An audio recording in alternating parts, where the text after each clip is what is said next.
नमस्कार, मैं नेहा विश्वकर्मा। शुरुआत करते हैं बुलेटिन की। प्रधानमंत्री नरेंद्र मोदी आज जयपुर प्रवास पर आएंगे। वे ग्राम दादिया वाटिका में परिवर्तन संकल्प महासभा को संबोधित करेंगे। उनके दौरे को लेकर इलाके के 50 से अधिक छोटी छोटी डाणिया ग्राम पंचायत में उत्सव का माहौल है।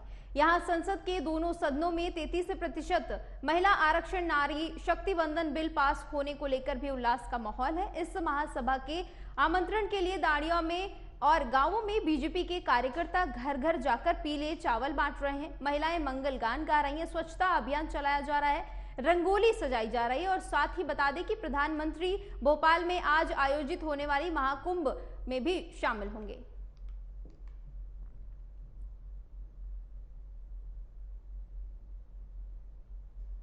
खबर पर ज्यादा जानकारी के लिए हमारे साथ मनोज जुड़ चुके हैं। मनोज, इस वक्त क्या कुछ अपडेट है?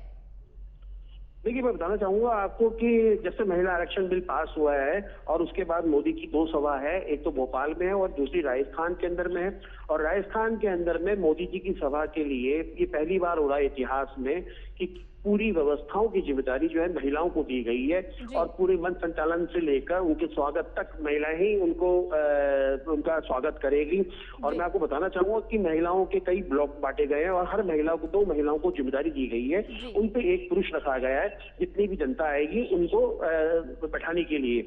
और रही मोदी जी की बात, तो क्योंकि ये 4 परिवर्तन यात्राएं निकाली गई थी राजस्थान के अंदर में बीजेपी के जनाधार के लिए, और उन्हीं जो 4 परिवर्तन यात्रा थी उनका समापन है और उसी समापन के मौके पर नरेंद्र मोदी आज सभा को संबोधित करेंगे। सुरक्षा व्यवस्था को लेकर महिलाओं की टीमों का किस तरह से गठन किया गया है? देखिए, महिलाओं की अगर बात की जाए तो क्योंकि महिलाओं को पूरी जिम्मेदारी दी गई है, तो सुरक्षा व्यवस्था के हिसाब से, क्योंकि एसपीजी के पास सुरक्षा होती है देश के प्रधानमंत्री की, तो उन तमाम महिलाओं को सुरक्षा पास दिए गए हैं जो महिलाएं मोदी जी का स्वागत करेगी। और मैं आपको बताना चाहूंगा, तकरीबन 800 मीटर मोदी जब जयपुर हेलीपैड पे उतरेंगे सभा स्थल पर, तो वहां एक ओपन जीप रखी गई है, खुली जीप रखी गई है। उसमें तकरीबन 800 किलोमीटर मोदी जी चलेंगे और दोनों तरफ से पुष्प वर्षा का कार्यक्रम रखा गया है महिलाओं के द्वारा। लेकिन क्योंकि अभी इसकी आधिकारिक तौर से पुष्टि नहीं हुई एसपीजी की तरफ से, लेकिन प्रोग्राम यही है।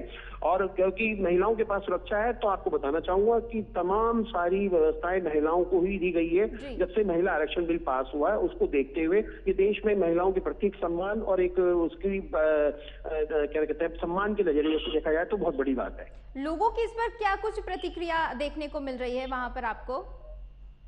देखिए, ये जयपुर से तकरीबन, मैं आपको बताऊं कि जयपुर से तकरीबन 25 से 27 किलोमीटर की दूरी पे है मोदी जी की सभा। और जो लोग हैं आसपास के गांव हैं, वहां के लोगों को पीले चावल देकर निमंत्रण दिया गया है। और राजस्थान में तमाम लोगों को, जो जहां के विधायक है, जहां पे सांसद है, उन तमाम लोगों को निमंत्रण दिया गया है कि ज्यादा ऐसे भारी से भारी जनता को आदमी लेकर आए और मोदी जी की जो योजना है, महिला आरक्षण बिल है, ऐसी तमाम चीजों के ऊपर में लोगों को आमंत्रित किया गया है। अब ये तो समय ही बताएगा कि ये वोटों में कितना परिवर्तन हो पाती है। लेकिन फिलहाल आज की सभा को देखते हुए व्यापक इंतजाम है, व्यापक तैयारी है सरकार बीजेपी की तरफ से। और किन किन चीजों की सौगात दे सकते हैं प्रधानमंत्री वहां पर? देखिए, क्योंकि सौगात की अगर बात की जाए तो नरेंद्र मोदी ने कल ही देश के 8 राज्यों के अंदर में वंदे भारत ट्रेन की शुभारंभ किया था। और उन शुभारंभ के अंदर में राजस्थान से उदयपुर और जयपुर के बीच वंदे भारत ट्रेन थी, उसका भी सौगात दिया था। तो देखिए, अभी सौगातों की अगर बात कीजिए तो चुनावी वर्ष है, क्योंकि आने वाले 15 दिनों में आचार संहिता लग जाएगी। और आचार संहिता लगने से पहले मोदी जी क्या क्या घोषणाएं करते हैं, क्योंकि देखा जाए तो राजस्थान सरकार की जो योजनाएं हैं, उन योजनाओं का तोड़ बीजेपी के पास नहीं है। क्योंकि आज फिर जो मुख्यमंत्री अशोक गहलोत है, वो जो 500 रुपए सिलेंडर देने की बात हुई थी, उनको सब्सिडी महिलाओं के खातों में ट्रांसफर करेंगे। तो साफ तौर पे अगर देखा जाए तो मोदी कुछ नई योजना का ऐलान कर सकते हैं, लेकिन वो अभी हमें दर्शकों को बताना चाहेंगे, उस बारे में कोई खुलासा नहीं हुआ है। वो मंच से क्या घोषणाएं करते हैं, ये तो समय ही और वक्त बताएगा। बहुत बहुत शुक्रिया मनोज, ज्यादा जानकारी के लिए।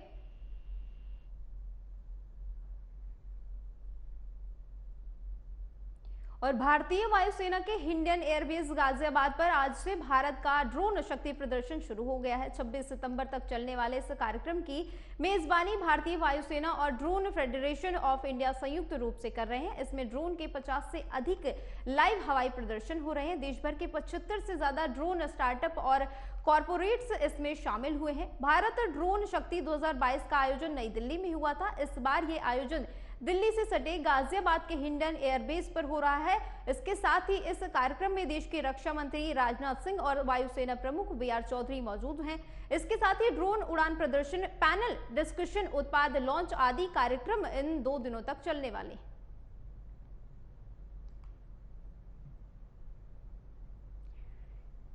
बता दें कि हिंडन एयरबेस पर आज भारत की ड्रोन शक्ति का प्रदर्शन होगा, जिसका उद्घाटन देश के रक्षा मंत्री राजनाथ सिंह ने कर दिया है। यहां पर तमाम 75 से ज्यादा ड्रोन स्टार्टअप कॉर्पोरेट्स शामिल होंगे। ये बड़ा आयोजन किया गया है। 50 से अधिक ड्रोन इसमें दिखाई जाएंगे। हवाई करतब करते हुए 50 से अधिक ड्रोन को देखा जाएगा। ये भारत के लिए एक अहम मौका होता है जब भारत की ड्रोन शक्ति का प्रदर्शन किया जाता है, जिसका उद्घाटन रक्षा मंत्री राजनाथ सिंह ने किया है। इस दौरान 75 से ज्यादा ड्रोन स्टार्टअप कॉर्पोरेट्स इसमें शामिल होंगे और इसको लेकर तमाम लंबे समय से इसकी तैयारियां चल रही थी। 2022 में दिल्ली में इसका आयोजन किया गया था, लेकिन अब गाजियाबाद में इसका आयोजन किया गया है और ये भारत के लिए एक अहम मौका होता है जब भारत की ड्रोन शक्ति का प्रदर्शन किया जाता है। अंत्योदय के प्रेरणा स्रोत पंडित दीनदयाल उपाध्याय की 107वीं जयंती पर देश उनको नमन कर रहा है। मुख्यमंत्री योगी आदित्यनाथ ने भी जनसंघ के संस्थापक सदस्य पंडित दीनदयाल उपाध्याय की जयंती पर लखनऊ में उनकी प्रतिमा पर पुष्प अर्पित करके साथ ही उनको नमन किया। सीएम योगी ने कहा कि भारत की दृष्टि को भारत के राजनीतिक एजेंडे का हिस्सा बनाने वाले, राजनीति में पारदर्शिता और ईमानदारी के प्रबल समर्थक पंडित दीनदयाल उपाध्याय जी की जयंती पर मैं उनको विनम्र श्रद्धांजलि अर्पित करता हूं।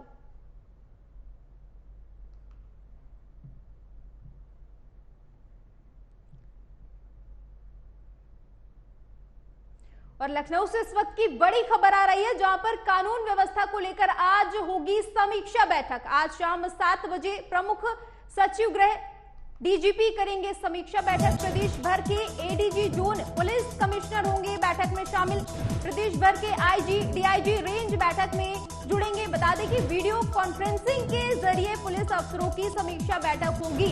ये बड़ी खबर बता रहे हैं आपको, जहां पर सुरक्षा व्यवस्था को लेकर ये बड़ी बैठक होगी और प्रदेश भर के तमाम बड़े अफसर इस बैठक में शामिल होंगे। वीडियो कॉन्फ्रेंसिंग के जरिए ये बैठक होगी। शाम को 7 बजे ये बैठक होगी।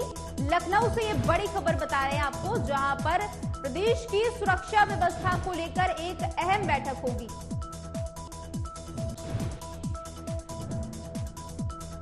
खबर पर ज्यादा जानकारी के लिए सिद्धार्थ जुड़ चुके हैं। सिद्धार्थ, इस वक्त बैठक को लेकर क्या कुछ अपडेट है? जी बिल्कुल, आपको बता दें आज शाम 7 बजे मुख्यमंत्री की अध्यक्षता में बैठक होगी, कानून व्यवस्था की समीक्षा की बैठक होगी, जिसमें जिले के एसपी, सीओ, थानेदार सब मौजूद रहेंगे और सबको डाटा के साथ अपने उपलब्ध रहने को कहा गया है।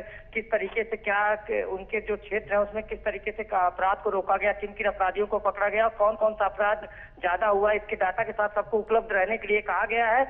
और DGP भी मौजूद रहेंगे, प्रमुख सचिव गृह मौजूद रहेंगे, थानेदार सब मौजूद रहेंगे। तो लगभग सभी अधिकारी आज मौजूद रहेंगे और पूरे प्रदेश में इसको लेकर तैयारियां की जा रही। कल से ही लगातार जो डाटा है उसको लेकर जिले के कप्तानों ने पहले सब डाटाओं की जांच की, किन थानों में क्या क्या अपराध हुए और किन किन अपराधियों को सजा दिलाई गई और पुलिस ने जो कोर्ट में किस तरीके से सजा दिलाई, कौन कौन से ऐसे अपराध थे जो ज्यादा जगह ने थे, उसमें किन किन लोगों को अपराध, कौन कौन से अपराध थे, क्या क्या अपराध की श्रेणियां थी, तो सब चीजों की तैयारी कर ली गई। आज इसी की बैठक की जाएगी और कितने अपराधियों को सजा दिलाई गई कोर्ट के माध्यम से, किस तरीके से पुलिस ने पैरवी की, कितने दिनों में दिलाई गई, तो सब चीज की आज समीक्षा की जाएगी और शाम 7 बजे जो है समीक्षा बैठक की जाएगी। सिद्धार्थ, आप बैठक में सीएम योगी भी जुड़ सकते हैं, इस पर क्या कुछ कोई जानकारी आपको? जी बिल्कुल, अभी तक जो सूचना निकल कर सामने आ रही है उसमें ये बताया जा रहा है कि सीएम भी मौजूद रहेंगे बैठक में, प्रमुख सचिव गृह मौजूद रहेंगे, DGP मौजूद रहेंगे, जिले के SP मौजूद रहेंगे और कमिश्नरेट पुलिस के जो आला अधिकारी हैं वो मौजूद रहेंगे, थानेदार मौजूद रहेंगे, CO मौजूद रहेंगे और जो अधिकारी जहां से रहेगा, जिस थाना उसके सर्किल क्षेत्र में आता है वो वहीं से तो समीक्षा बैठक में जुड़ेगा और वीडियो कॉन्फ्रेंसिंग के माध्यम से जुड़ेगा और डाटा के साथ जुड़ेगा, किन किन अपराधियों को सजा दिलाएगी, क्या क्या इन सब उनके क्षेत्र में कौन सा अपराध ज्यादा हुआ और कितनी जल्दी क्या क्या किस तरीके के अपराध ज्यादा हुए, तो काफी सब चीजों पर आज समीक्षा की जाएगी। समीक्षा बैठक में का जो समय है वो शाम 7 बजे रखा गया है। जी, और क्या कुछ अहम फैसले लिए जा सकते हैं बैठक में, क्योंकि प्रदेश भर के तमाम अधिकारी इसमें शामिल होंगे? देखिए, समीक्षा बैठक होने के बाद ये बताया जा सकता है कि किस तरीके के फैसले लिए जाएंगे, क्या होगा, ये तो आने वाला वक्त बताएगा। लेकिन तैयारियां जो है पूरे प्रदेश में जोर शोर से चल रही हैं। जी, और किस तरह से टीमों का गठन किया जा सकता है, क्योंकि आगे आने वाले समय में त्योहार भी होंगे, तो माहौल को देखते हुए क्या कुछ और सामने आ सकता है?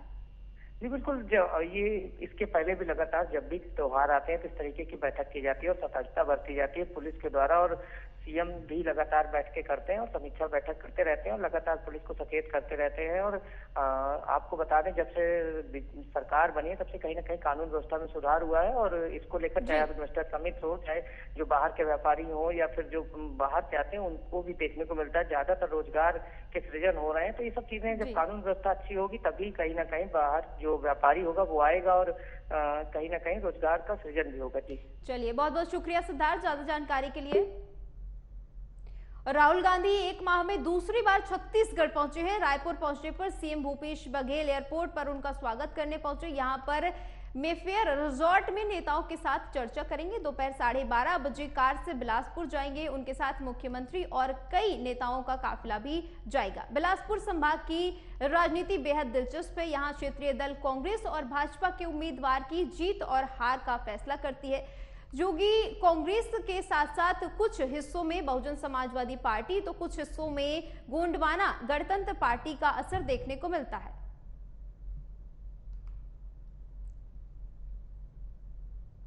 असदुद्दीन ओवैसी ने कांग्रेस सांसद राहुल गांधी को अपने खिलाफ हैदराबाद सीट के लोकसभा चुनाव लड़ने की चुनौती दी है। बता दें कि रविवार को हैदराबाद में एक जनसभा को संबोधित करते हुए उन्होंने कहा कि वायनाड छोड़िए, शेरवानी काली टोपी वाले से मुकाबला करिए। ओवैसी ने कहा कि कांग्रेस बड़ी बातें करती है, यही कांग्रेस थी जब बाबरी मस्जिद और सचिवालय की मस्जिद गिराई गई थी।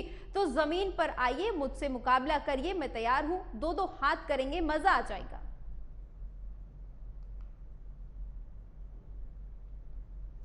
और हरियाणा में 25 दिन बाद नशे के खिलाफ शुरू हुई साइकिल यात्रा साइक्लोथॉन का आज पहिया करनाल में थम जाएगा। इससे पहले यमुनानगर दौरे पर पहुंचे मुख्यमंत्री मनोहर लाल खट्टर ने यात्रा को हरी झंडी दिखाकर रवाना किया था। इस दौरान उन्होंने युवाओं को संबोधित करते हुए पंजाब पर हमला किया। उन्होंने कहा कि हरियाणा के एक पड़ोसी राज्य में युवाओं में नशे का प्रचलन बढ़ा है। मुख्यमंत्री ने कहा कि हरियाणा में नशे के खिलाफ चल रही इस मुहिम में लोगों का उत्साह चरम पर है।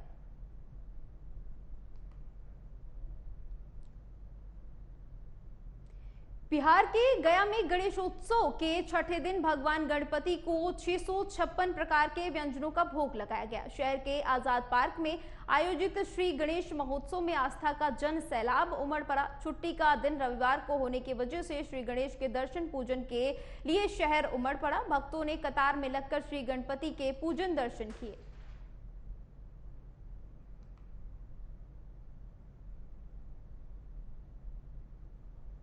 यूपी के आगरा में सरकारी जमीन से हुए कब्जे को हटाने पर पुलिस प्रशासन की ओर से टीम गई, जिस पर लोगों ने हमला कर दिया। घटना न्यू आगरा क्षेत्र के दयालबाग सत्संग पीठ का है। यहां पर सत्संगियों ने सरकारी जमीन पर कब्जा कर रखा था। पहले भी अतिक्रमण विरोधी कार्रवाई की गई थी। इस पर कब्जा हटवाने के लिए जब पुलिस गई तो वहां पर पुलिस पर पथराव कर दिया गया। बता दें कि पुलिस जब अतिक्रमण को हटवाने के लिए गई तो आगरा की एक खबर है जहां पर लोगों की ओर से पुलिस पर पथराव कर दिया गया, जिसमें पुलिसकर्मियों के घायल होने की भी खबर सामने आई है। कई पुलिसकर्मी इस घटना में घायल हुए हैं, जिसके बाद से लगातार वहां पर पथराव जो देखा गया, उसके बाद से वहां पर तनाव का माहौल देखा गया। प्रशासन की टीम ने लोगों पर जब कार्रवाई की तो उसके बाद मामला थोड़ा सा शांत हुआ। कई पुलिसकर्मी इस पूरी घटना में घायल हुए। अतिक्रमण हटाने गई टीम पर लोगों की ओर से पथराव किया गया, जिसमें प्रशासन पुलिस के कई अफसर घायल हो गए, जिसके बाद उनका इलाज जारी है। और ये आगरा की तमाम तस्वीरें आप देख रहे हैं, जहां पर जब पुलिस प्रशासन की ओर से अतिक्रमण पर कार्रवाई करने के लिए पुलिसकर्मी पहुंचे तो उन पर लोगों की ओर से पथराव किया गया, जिसके बाद पुलिस ने कार्रवाई करते हुए मामला शांत कराया। लेकिन इस दौरान कई पुलिसकर्मियों को चोट आई है। बड़ी खबर बता रहे हैं आपको लखनऊ आगरा से।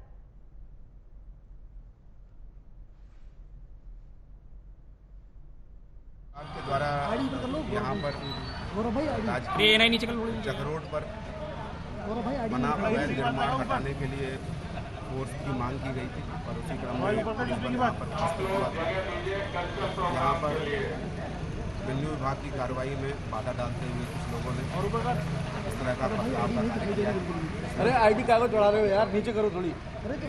अरे चुप हो जाओ मुझे। तो इन्होंने बातचीत करने के लिए मना कर दिया। इनको यहाँ पर मौजूद रेवेन्यू विभाग और पुलिस के अधिकारियों के आपस की बातचीत से ये निर्णय लिया गया कि इनको अपना पक्ष पेश करने के लिए कुछ वक्त दिया जाए और उसके बाद ही निर्णय लिया जाए। अभी इसकी कुछ लोगों को चोट आई है, और सीवियर चोट किसी को नहीं है, सीवियर इंजरी नहीं है, तो आवश्यक कार्रवाई है। खबर पर ज्यादा जानकारी के लिए हमारे साथ शिशुपाल जुड़ चुके हैं। शिशुपाल, इस वक्त वहां का क्या माहौल है, क्योंकि पथराव हुआ था तो लोगों की, पुलिस की ओर से क्या कुछ कार्रवाई की गई? जी मैं आपको बता दूं कि जो राधा स्वामी सत्संग के मत के लोगों ने जो पहले कब्जा कर लिया था, पुलिस ने शनिवार को कब्जा हटवा दिया था 2 बार। उसके बाद उस राधा सत्संग के जो मत के लोगों ने फिर कब्जा कर लिया, तो पुलिस तीसरी बार कब्जा हटाने के लिए गई, तो वहाँ कब्जा हटाने के लिए वहाँ उन्होंने अपने बच्चों और महिलाओं को ढाल बना के खड़ा कर दिया। तो पुलिस ने हल्के बल का जब प्रयोग किया तो उन्होंने पथराव करना शुरू कर दिया। सत्संगी ने हमला बोल दिया, पथराव, लाठी डंडे और बरसाना शुरू कर दिया और नुकीले डंडे से जैसे पुलिसकर्मी और जो पत्रकार थे वो घायल हो गए। जी, क्या पथराव करने वालों की पहचान हो पाई है? कुछ लोगों की गिरफ्तारी हुई? जी मैं आपको बता दूं कि जो पथराव करने वाले थे वो उसको मामले को लेकर जो डीसीपी सूरज कुमार थे ना, और नगर के, उन्होंने फोन करके माइक से कहा कि 24 घंटे के अपने दस्तावेज तहसील में आप दिखा दें। तो उसके बाद मंडला आयुक्त के आदेश एडीएम प्रशासन की निगरानी में टीम कमेटी बना दी गई है। तहसील में रात भर 2 घंटे तक सत्संगियों पदाधिकारियों के साथ बैठक चली। बैठक में सत्संगियों को 7 दिन की मोहलत दे दी गई है। जी, पुलिस की ओर से क्या कुछ बयान आया है? आगे क्या कार्रवाई की जाएगी? अभी डीसीपी ने सत्संगियों को 24 घंटे दस्तावेज दिखाने के लिए बोला था, लेकिन एक जो मंडल आयुक्त हैं उन्होंने एडीएम प्रशासन और के साथ मीटिंग कर और जो सत्संगी उनको 7 दिन की मोहलत दे दी गई है। अब 7 दिन के बाद ही जो भी होगा वो कार्रवाई की जाएगी। जी, कई पुलिसकर्मी इसमें घायल हुए थे, उनकी क्या कुछ स्थिति है इस वक्त? जी मैं बता दूं आपको, ये जो ग्यालबाग सत्संगियों के साथ पुलिस में संघर्ष हुआ, 24 पुलिसकर्मी घायल हुए थे, उनका उपचार जो हॉस्पिटल में किया जा रहा है। जी, किस तरह से लोगों पर कार्रवाई की जाएगी जिन्होंने पथराव किया है? पुलिस का आगे क्या कुछ कहना है इस पर? किस तरह से कार्रवाई की जाएगी? पुलिस के जो दंड होता है उसी हिसाब से कार्रवाई किया जाएगी, लेकिन अभी मंडल आयुक्त के आदेश के बाद जो 7 दिन की मोहलत है उसके बाद कार्रवाई की जाएगी। और जो मार्ग है, जो सार्वजनिक मार्ग है, उसमें उन्होंने सत्संग में कब्जा कर लिया है। बहुत बहुत शुक्रिया शिशुपाल ज्यादा जानकारी के लिए।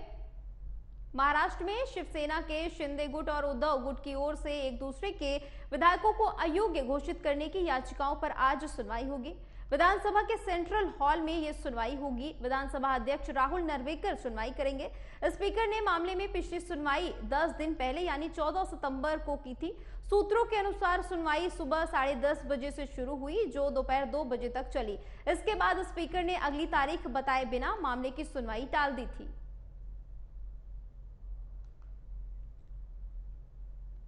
और प्रवर्तन निदेशालय ने सोमवार को केरल के 4 जिलों में पॉपुलर फ्रंट ऑफ इंडिया के पूर्व कार्यकर्ताओं के घरों पर छापेमारी की।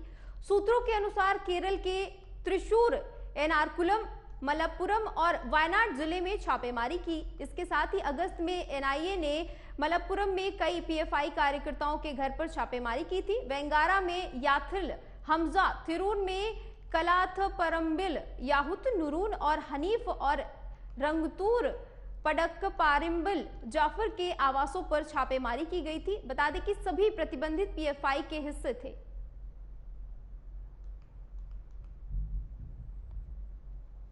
और गुजरात के राजकोट में रविवार की रात जल निकासी लाइन का स्लैब धंसने की वजह से कम 12 लोग घायल हो गए। सभी घायलों को इलाज के लिए सिविल अस्पताल में ले जाया गया। ये इलाका स्ट्रीट फूड के लिए जाना जाता है और यहाँ पर हर दिन बड़ी संख्या में लोग आते हैं। अधिकारियों ने बताया कि रविवार शाम को ये संख्या सामान्य से ज्यादा हो गई थी, क्योंकि श्रद्धालु इनके एक पंडाल में भगवान गणेश की पूजा के लिए आए हुए थे, जिसके बाद ये घटना हुई।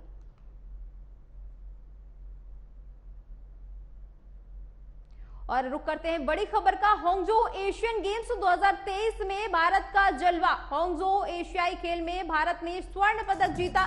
रुद्राक्ष ऐश्वर्य तोमर की मेहनत रंग लाई। दिव्यांश पवार ने पहला स्वर्ण पदक जीता। 10 मीटर एयर राइफल टीम स्पर्धा जीती। ये बड़ी खबर बता रहे हैं आपको, जहां पर भारत को एक स्वर्ण पदक हासिल हो चुका है। 10 मीटर एयर राइफल की टीम ने यह स्पर्धा जीती है।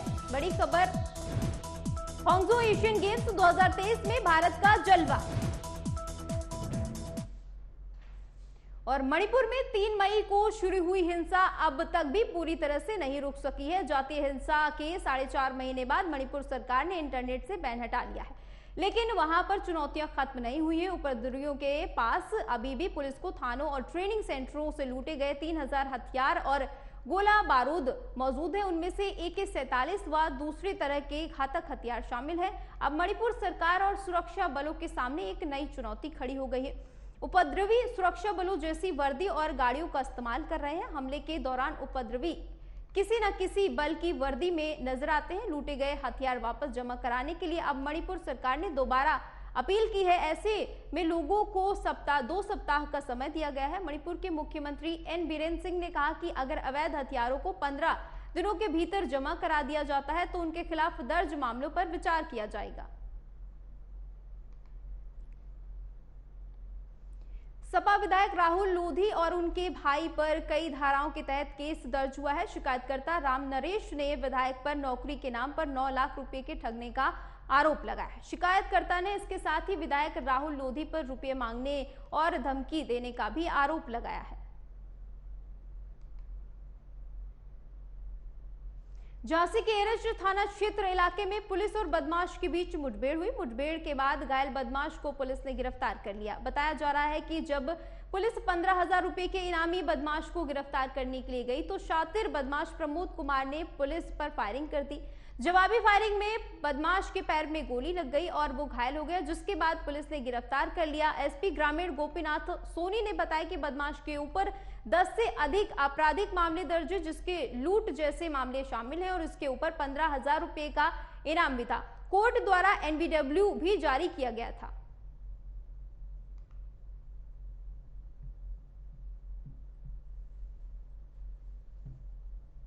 हजार का इनामी है प्रमोद कुमार, जिसके खिलाफ कोर्ट से भी NBW जारी हुआ है और ये सातिर किस्म का लुटेरा है और पुलिस के ऊपर या अन्य 307 जैसे संगीन धाराओं में इसके खिलाफ अभियोग पंजीकृत है। इसके खिलाफ लगभग 10 मुकदमे पंजीकृत है और आज इसको पकड़ने के लिए पुलिस जब गई थी तो इसने हमला किया, जिससे पुलिस द्वारा भी आत्मसुरक्षार्थ गोली चलाई गई, जिससे ये घायल हो गया और इसको इलाज के लिए भेज दिया गया है।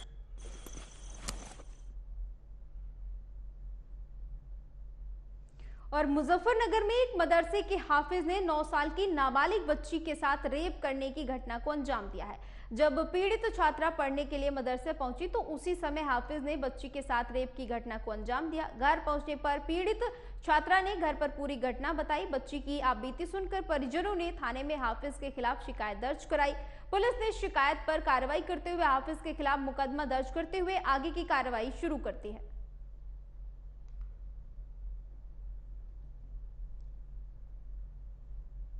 थाना बुढ़ाना में एक तहरीर प्राप्त हुई, जिसके अंतर्गत परिजनों के द्वारा बताया गया कि उसकी नाबालिग पुत्री जो बुढ़ाना कस्बा में ही एक मदरसे में पढ़ती थी, मदरसे के रहने वाले हाफिजी के द्वारा उस नाबालिग बच्ची के साथ दुष्कर्म की घटना की गई है। इस तहरीर के आधार पर थाना पर अभियोग पंजीकृत किया गया है और पीड़िता को मेडिकल के लिए भेज दिया गया है और अभियुक्त की गिरफ्तारी की त्वरित कार्रवाई की जा रही है। शीघ्र ही उसे गिरफ्तार किया जाएगा और जो अग्रिम वैधानिक कार्रवाई होगी।